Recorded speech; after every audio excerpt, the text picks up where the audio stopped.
Welcome to the Blue Dolphin News Network. I'm Kaden. And I'm Aaliyah. Please stand for the flag salute. Ready? Begin. I pledge allegiance to the flag of the United States of America and to the republic for which it stands, one nation, under God, indivisible, and liberty and justice for all. Now our school motto: be safe, live responsibly, understand, respect, and encourage each other. Go Blue Dolphins! You may be seated.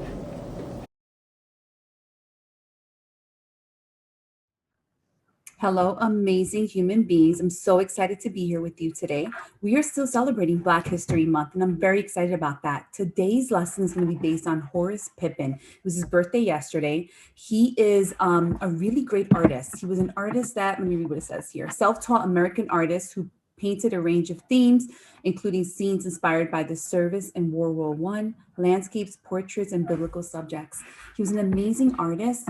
And what I really loved about his story, what I really love about his story, I should say, is that he never gave up painting. He had to actually quit going to school when he was very young. He worked, but he never stopped painting. He followed that passion that he had about painting.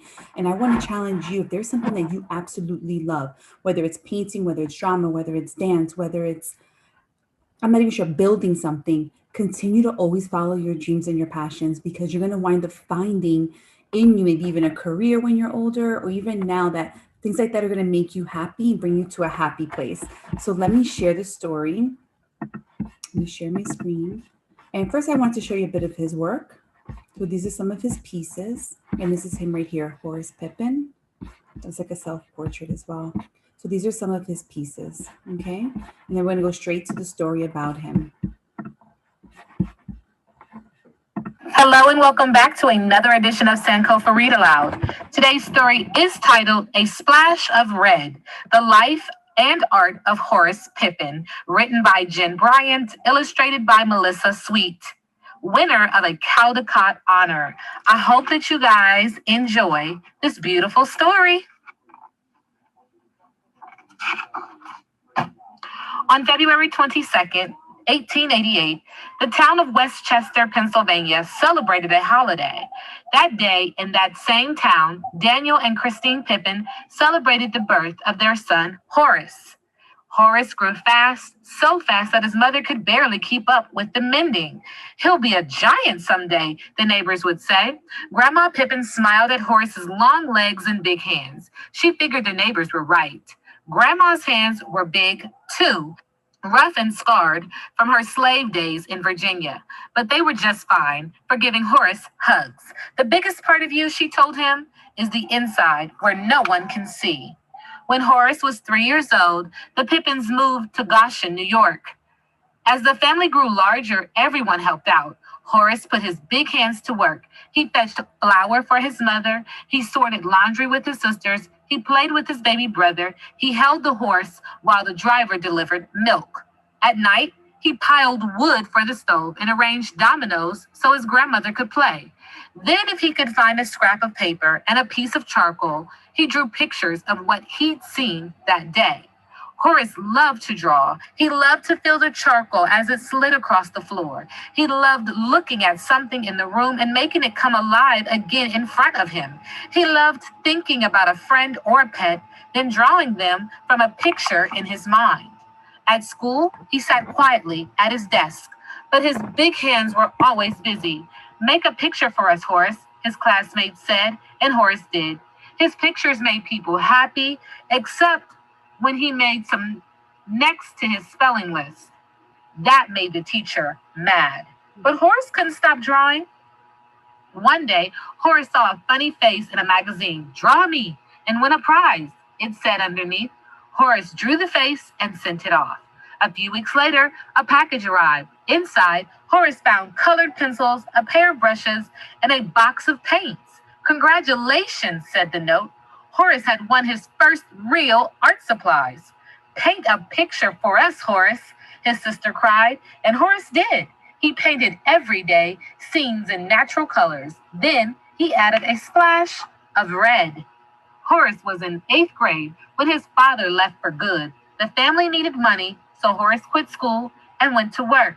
For several years, Horace's big hands were always busy, stacking grain sacks at a field store, shoveling coal at a rail yard, mending fences on a farm, carrying luggage at a hotel, making brakes in an iron factory, packing oil paintings into large wooden crates. Looking at these made Horace remember winning the art contest. How proud he'd been, how he'd loved those colored pencils, those brushes, and his first real box of paints. Horace was a big man now, with big responsibilities. Still, he loved drawing as much as he always had. He used charcoal, broken pencils, whatever he could find. Make a picture for us, Horace, the other workers said. And Horace did. Far across the ocean, a terrible war had begun. Horace's big heart wanted to help. He joined the army and sailed away. In France, Horace and his regiment dug deep trenches for protection.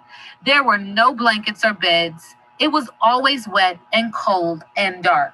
I have not seen the sun in more than a month, Horace wrote.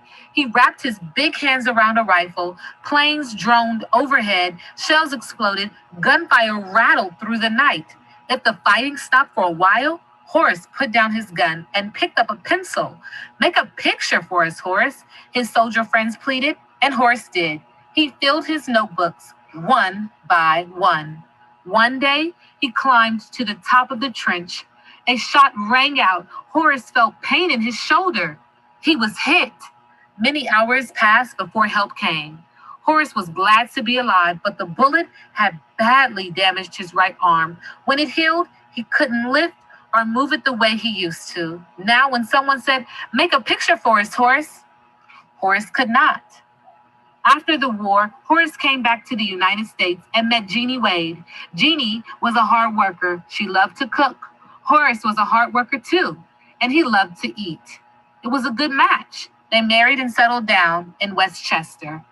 Horace was 32 years old, as big and as strong as ever, but because of his injured arm, he couldn't find a job. "How much can you lift?"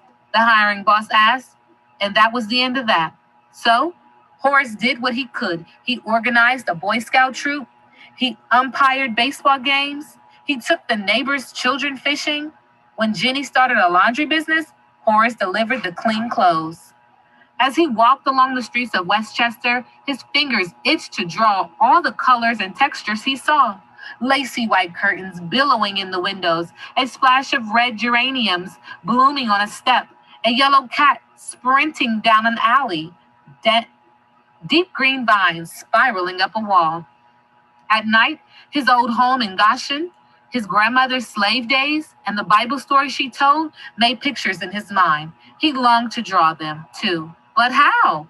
His right arm was weak and painful to lift. The iron poker stood by the fire, straight and tall as a soldier. Could he? With his left hand, he grasped his right wrist. He thrust the poker into the flames until it glowed red hot. Using his good arm to move the hurt one, he scorched lines into wood. "Make a picture for us, Horace," the neighbors said, and Horace did. With practice, his arm grew stronger, his hand steadier. "Maybe now," he told Jenny, "I can try painting." There was no money for art supplies, so Horace used an old brush and leftover house paint he found in the alleys. For a canvas, he used a clean piece of cloth. Every day and late into the night, Horace worked on his painting. He used gray, black, and white, the somber colors of war. Here and there, he added a splash of red. He used 100 layers of paint. He decorated the frame with tiny sculptures. 3 years later, he finished. Now, as he delivered laundry or fished in the river, new ideas came. But he didn't paint them right away. Before he reached for a brush, Horace planned each new scene in his head. He painted the milkman in his wagon, women working in the kitchen, children playing games in the yard, cotton fields and log cabins, John Brown and Abraham Lincoln, war scenes and Bible tales, men singing on the corner. Horace hung his paintings in a shoe store window. $5 each, said the sign. He hung others in a restaurant. He even traded one for a haircut. People admired Horace's paintings, but no one bought them. Then the president of a local artists' club saw Horace's pictures. He told his friend, the famous painter N.C. Wyeth, to come see them too. Wyeth agreed. Horace's paintings were good, very good. Do you have more? The men asked. Horace showed them his work. He held his breath as they looked and talked. Finally, they said, "You should have your own art show, a one-man exhibition right here in Westchester." Horace could hardly believe it. He shook hands with the men. When they left, he celebrated with Jenny. People came from all around to see Horace's paintings. Magazines wrote articles, reporters took photos, an art dealer told Horace he would help him sell his work. More than 40 years had passed since Horace won his first box of paints. Now, at last, everyone knew he was an artist. Horace became famous. His paintings hung in big city galleries. Museums displayed them, collectors admired them, movie stars bought them. Once again, Horace's big hands were always busy. And if you stood outside his house late at night, you might see him leaning toward his easel, his left hand holding up his right, painting the pictures in his mind. I love the story and how it talks about someone who followed their dreams, right? They never stopped, even though their hand wasn't working. The one that they're used to painting with, they allowed their left hand to guide their right hand and follow his dreams. And look what happened. He became successful. Right? People saw his work and said, wow, your work is amazing. I want everyone here to continue to follow your dreams and your passions. Have an awesome day.